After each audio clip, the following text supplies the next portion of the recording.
My best friend made me dress in plain clothes for the ball selection. She went mental when the hottest man chose me to be his date. Every year, the Marine Academy students would come to our university to pick dates for their formal ball. It was this huge tradition where they'd walk through our main courtyard in their dress uniforms and formally ask someone to be their date. My best friend Alexis had been obsessing about this since freshman year. She'd spent 3 years planning what she'd wear when they came, how she'd position herself in the courtyard, and even practiced her surprised face in the mirror. She was convinced multiple Marines would choose her and would graciously pick the best-looking one. When senior year finally came, she made me wake up at 5 in the morning to do her hair and makeup. She wore this red dress that she'd bought specifically for this day and spent $200 on it. She made me wear my regular jeans and a plain shirt because she said she didn't want us to compete for attention. And besides, the Marines never picked girls like me anyway. She actually said I was the supportive friend type, not the chosen type, and I should be happy with that role. We stood in the courtyard with about 200 other girls, and Alexis positioned us right in the center where everyone could see her. When the Marines walked in, everyone went quiet. There were about 30 of them, all in their formal uniforms, and leading them was this guy who looked like he walked out of a movie. 6'3", perfect posture, and these green eyes that you could see from across the courtyard. Alexis grabbed my arm so tight she left bruises and whispered that he was hers. She began posing and flipping her hair, ensuring he'd notice her.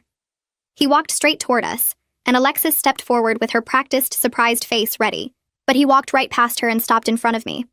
He said his name was Colin and asked if I'd do him the honor of being his date to the Marine Ball.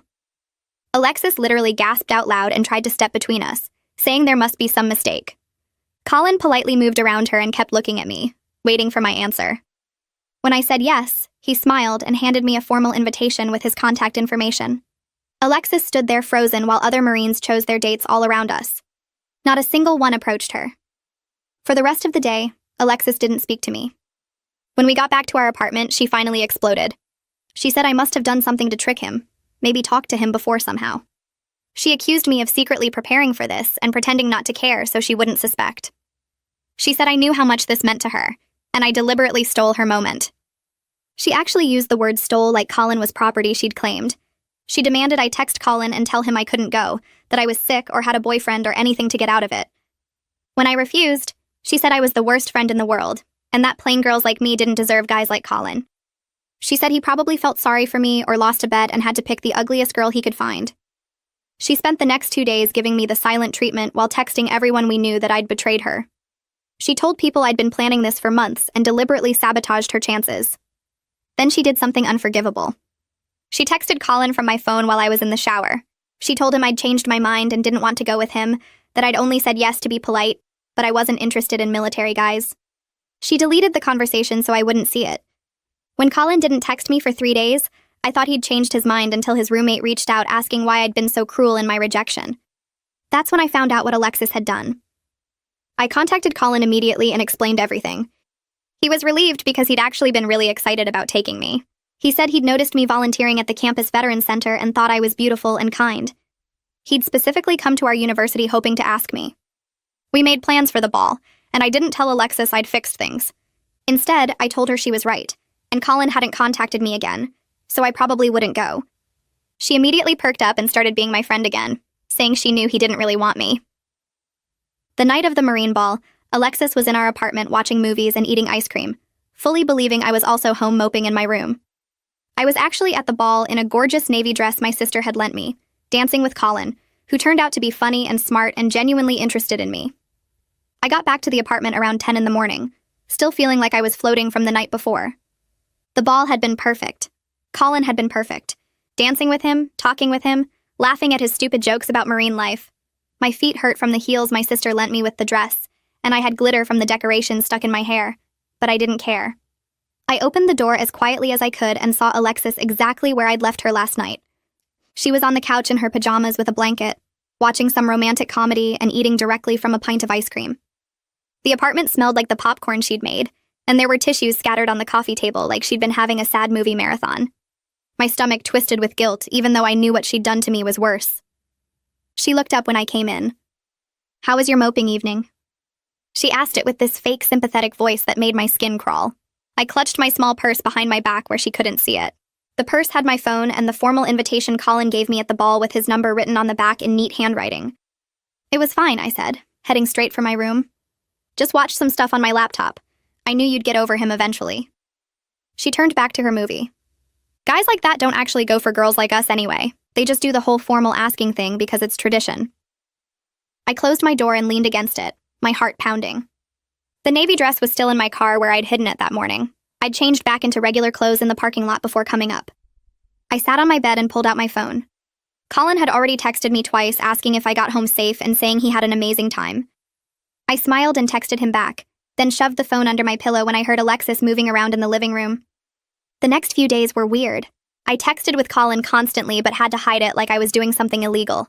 He wanted to see me again, wanted to take me to dinner or just hang out on campus, but I kept making excuses. Every time I thought about running into someone who might mention the ball to Alexis, my stomach hurt. We finally agreed to meet for coffee at this place 2 miles off campus that no students ever went to. It was mostly older people and business workers on their lunch breaks. I got there first and sat in the back corner booth where nobody could see me from the windows. Colin showed up 10 minutes later in jeans and a regular shirt instead of his uniform. He looked different, but still good. He slid into the booth across from me and smiled, then reached across the table to hold my hand. I pulled it back and looked around to make sure nobody from the school was there. "Sorry," I said. "I'm just being careful." He ordered coffee and we talked for a while about nothing important. He told me about his classes at the academy and I told him about my biology exam coming up. Then he got quiet and looked at me seriously. "Can I ask you something?" He stirred sugar into his coffee. "Why are we meeting 2 miles off campus like we're having an affair?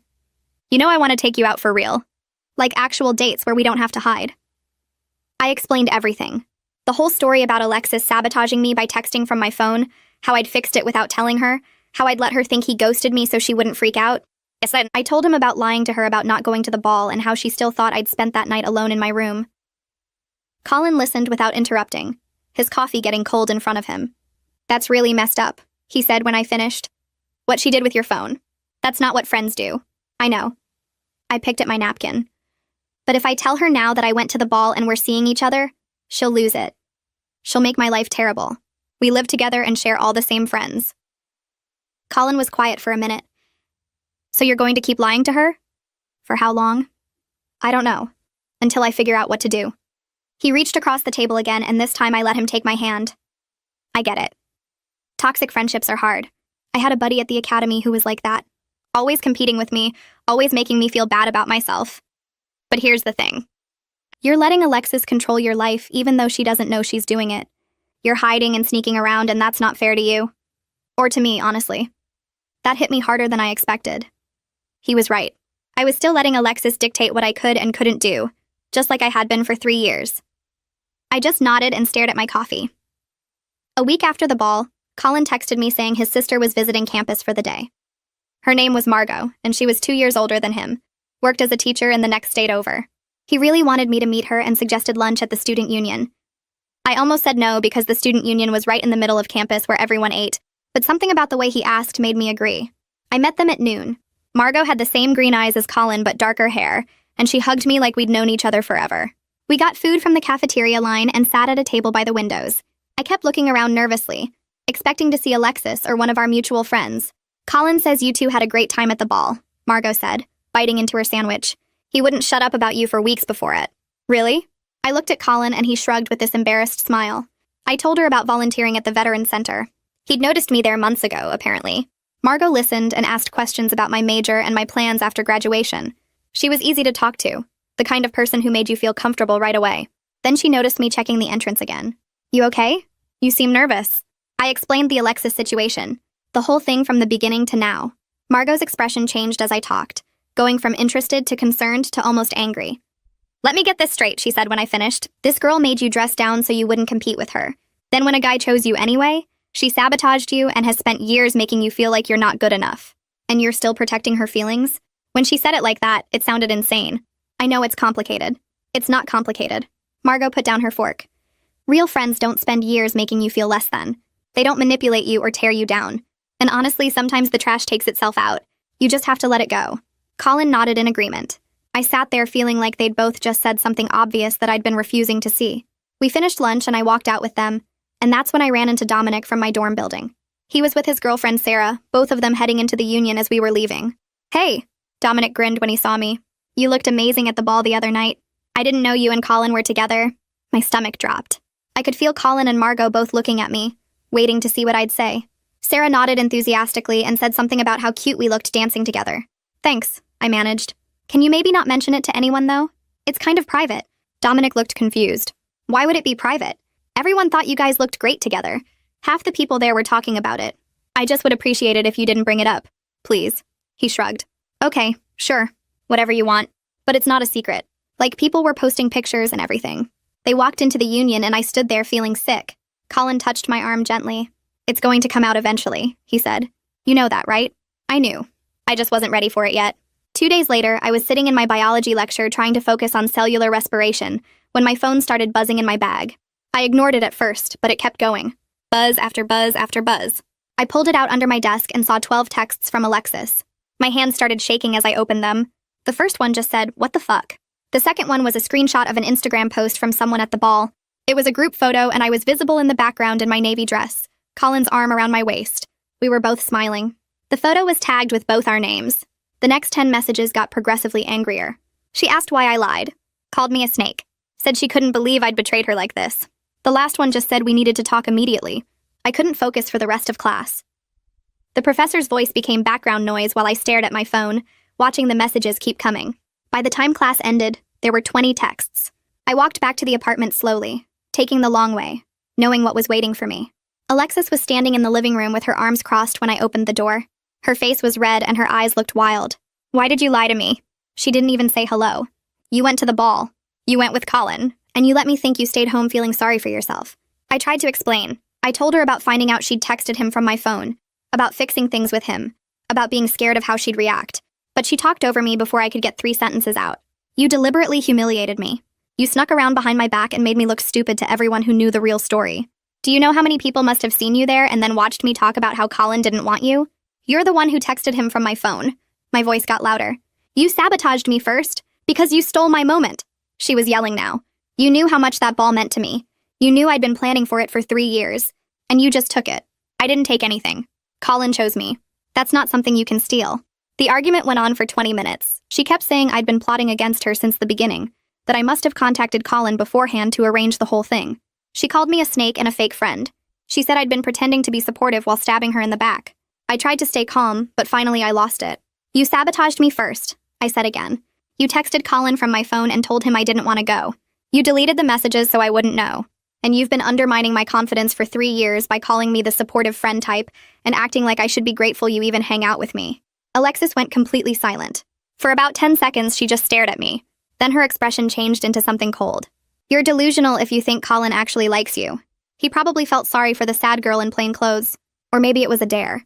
Pick the ugliest girl you can find. That's probably what happened.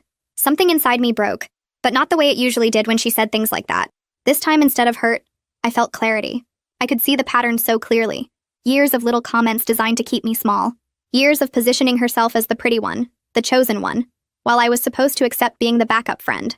I'm done, I said. I'm done listening to you tear me down. I'm done pretending this is a normal friendship. You don't treat people you care about like this. She laughed. You'll come crawling back. You always do. Because without me, you're nobody. I walked to my room and closed the door. I could hear her moving around in the living room, slamming things. Then my phone started buzzing again. I looked at it and saw she was posting on social media. I opened Instagram and there it was. A long, detailed thread about how I'd betrayed her by secretly going to the ball after she'd been so gracious about Colin choosing me. She made it sound like she'd been totally supportive and I'd snuck around behind her back for no reason. She carefully edited out the part where she sabotaged me, made herself look like the victim of my cruel deception. My phone exploded with messages. Mutual friends asking what happened. People taking sides. Some believed her version. Some asked for mine. I sat on my bed watching the notifications pile up and realized she was forcing my hand.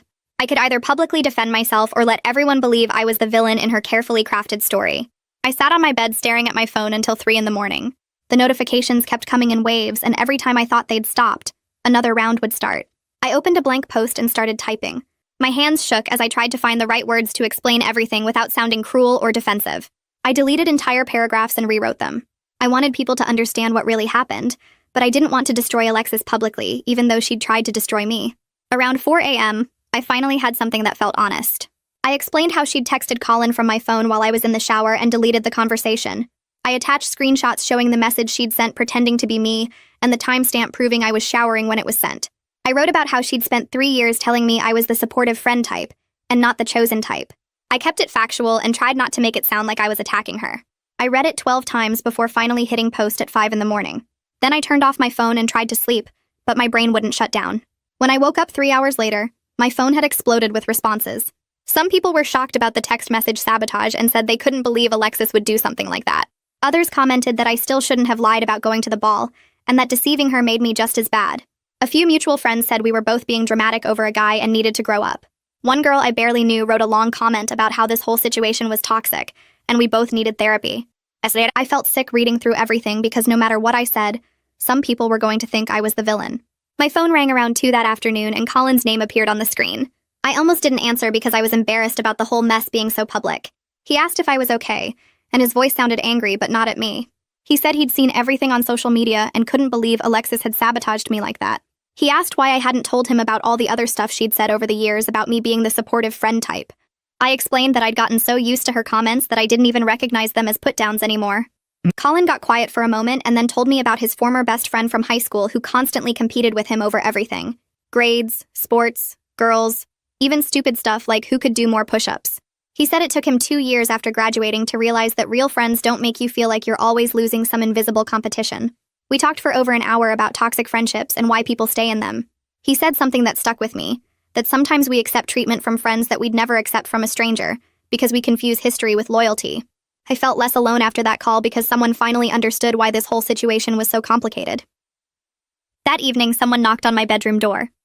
I opened it expecting Alexis, but found Liliana Gonzalez standing there instead. She lived in the room next to mine, and we'd always been friendly, but never really close. She asked if she could come in, and I moved aside to let her. She sat on my desk chair and said she was glad I finally stood up to Alexis. I must have looked surprised because she laughed and said she'd been watching the dynamic between us for 3 years. She told me Alexis treated me badly, and she'd wanted to say something before, but didn't want to cause drama. She said she'd seen how Alexis always positioned herself as the pretty one and made subtle comments that kept my confidence low. She offered to be a witness if I needed to talk to housing about the hostel living situation. I thanked her and felt grateful because I usually kept to myself and didn't realize anyone had noticed what was happening. She hugged me before leaving and said real friends build you up instead of tearing you down. The next week was exhausting. Our mutual friend group basically split into factions. Some people sided completely with Alexis and stopped talking to me in the dining hall. Others thought her text message sabotage was worse than my deception and made a point to sit with me instead of her. Most people just seemed tired of the whole situation and avoided both of us. I lost a few friends I'd had since freshman year who believed Alexis's version that I'd been plotting against her from the beginning. But I also got closer to people like Liliana and Dominic who told me they'd always thought something was off about how Alexis treated me. Dominic pulled me aside one day and said he'd watched Alexis manipulate situations for years and was relieved I finally saw through it. The social fallout felt like middle school drama, but it was real, and it hurt losing people I'd considered friends. Living in the same apartment with Alexis became unbearable. We barely spoke except when absolutely necessary. She'd make pointed comments about fake friends whenever I walked through the living room. She'd turn up the TV volume when I was trying to study. She'd leave her dishes in the sink for days, knowing it bothered me. I started spending most of my time at the library or at Colin's place just to avoid being home. I went to the housing coordinator's office and explained the situation. The coordinator was sympathetic and said I could request a room change for spring semester, but nothing was available until then. She told me I was stuck in this hostile environment for another 6 weeks. I counted down the days on my calendar and tried to stay out of the apartment as much as possible. Colin invited me to a Marine Academy event 3 weeks after everything blew up. I was nervous about meeting more of his friends because I worried they'd heard about the drama. But when we arrived, everyone was welcoming and treated me like I belonged there. Colin introduced me to Declan Knight, one of his closest friends from the academy. Declan's date was friendly and mentioned that Colin had talked about me for weeks before the ball selection. She said he'd been planning how to ask me and was worried I might say no. I looked at Colin and he smiled and squeezed my hand. Being around people who didn't know about the Alexis situation and just saw me as Colin's girlfriend felt incredibly refreshing. No one was judging me or taking sides. They just accepted me as part of the group. Declan's date also said Colin had told everyone I volunteered at the Veterans Center, and that's what first caught his attention. Hearing that made Alexis's claims that he felt sorry for me seem even more ridiculous. I was making coffee in the apartment kitchen one morning when Alexis walked in. We'd been avoiding each other for 3 weeks, and the sudden proximity made me tense. She stood there for a moment and then said we needed to talk like adults. I cautiously agreed and turned to face her. She said she'd been thinking about everything and she was sorry for texting Colin from my phone. My hope lifted for a second until she immediately added that I still shouldn't have lied about going to the ball. She said we both made mistakes, but mine was worse because I deliberately deceived her. I realized this was as close to an apology as she was capable of giving, one that still made everything partially my fault. She couldn't just apologize without adding conditions or spreading the blame around. I took a deep breath and told her I appreciated the partial apology, but I couldn't go back to a friendship where she needed me to be less confident, so she could feel better about herself. I said her years of subtle insults about me being the supportive friend type had really damaged me even if she didn't mean them that way. She looked genuinely surprised, like she had no idea what I was talking about. She said she was just being honest about our different social roles, and that some people are naturally more outgoing and attractive, while others are better in supporting roles. She said I was being oversensitive and reading too much into normal friend observations. That confirmed everything I needed to know. She fundamentally didn't understand how her words had affected me and probably never would. We reached an agreement to be civil roommates for the remaining weeks of the semester. No more pointed comments about fake friends. No more social media drama or public arguments. Just polite coexistence until housing changes happened in January. It wasn't friendship and it wasn't the closure some people expected, but it was livable. I felt relieved to have clear boundaries even if they weren't the reconciliation everyone thought we should have. Some mutual friends seemed disappointed that we didn't hug and make up. But I was done pretending everything was fine when it wasn't. Finals week came and went. I got my approval for a room change to a single for spring semester. I packed up my stuff the day after my last exam and moved everything to my parents' house for winter break. My sister picked me up, and on the drive home she asked how I was doing. I told her everything that happened since the ball. She was quiet for a while and then said she was proud of me for standing up for myself. She said watching me accept Alexis's treatment for 3 years had been hard, but she knew I had to figure it out on my own. My parents were supportive when I got home, even though they'd always liked Alexis and seemed sad the friendship ended. My mom said sometimes friendships run their course and that's okay. My dad asked if I was sure I'd tried everything to fix it. I explained that you can't fix a friendship where one person needs the other to stay small. They both hugged me and said they understood. Having their support felt validating even though the situation was complicated and messy. Winter break arrived with the quiet relief of distance and space. Colin and I started doing video calls every few days, and those conversations felt different from any friendship I'd had before. He'd ask about my day and actually listen to my answers without redirecting the conversation back to himself. When I mentioned feeling nervous about a family dinner, he didn't tell me I was overreacting or that other people had it worse. He just said my feelings made sense and asked what would help me feel better. I noticed how different this was from years of Alexis dismissing my concerns or turning them into opportunities to talk about her own problems. One night we were on a call and I mentioned missing the campus veterans center where we'd first crossed paths, and Colin smiled and said he'd been hoping I'd bring that up. He told me he'd visited 3 times before the ball selection, always timing it so he could see me interact with the older vets, and he'd been working up the courage to introduce himself for weeks. Hearing that made something shift in my chest because Alexis had spent years convincing me that guys like Colin didn't notice girls like me unless they felt sorry for us. But Colin had noticed me specifically because of my character and kindness, not despite some imagined flaw. We made plans for spring semester, including study dates at the library and weekend trips to nearby hiking trails, and I realized I was building something real with someone who genuinely wanted me to succeed and feel confident. My sister came into my room one afternoon and caught me smiling at my phone during a text conversation with Colin, and she sat on my bed and said she was glad I'd finally found someone who treated me the way I deserved. That validation from her meant everything because she'd watched the Alexis friendship damage my self-worth for 3 years. Spring semester started with me moving into my single room in a different building, and the freedom of that space felt incredible. I could decorate however I wanted without worrying about Alexis's opinions. I could study without her pointed comments about how some people had to work harder than others. I could just exist without constantly monitoring whether I was being too confident or too successful or too anything. 3 weeks into the semester, I was grabbing lunch in the dining hall when I saw Alexis at a table across the room with some girls from her communications class. Our eyes met for a brief second, and we both nodded politely before looking away. No dramatic confrontation. No tears or apologies or attempts to rehash everything that happened. Just 2 people who used to share everything and now shared nothing. I sat with Liliana and Declan, who'd become real friends over the past few months, people who celebrated my successes instead of finding ways to diminish them. Colin joined us a few minutes later and kissed my cheek before sitting down, and I caught Alexis watching from across the room with an expression I couldn't quite read. I turned back to my friends and focused on the conversation happening at my table, instead of worrying about what she thought.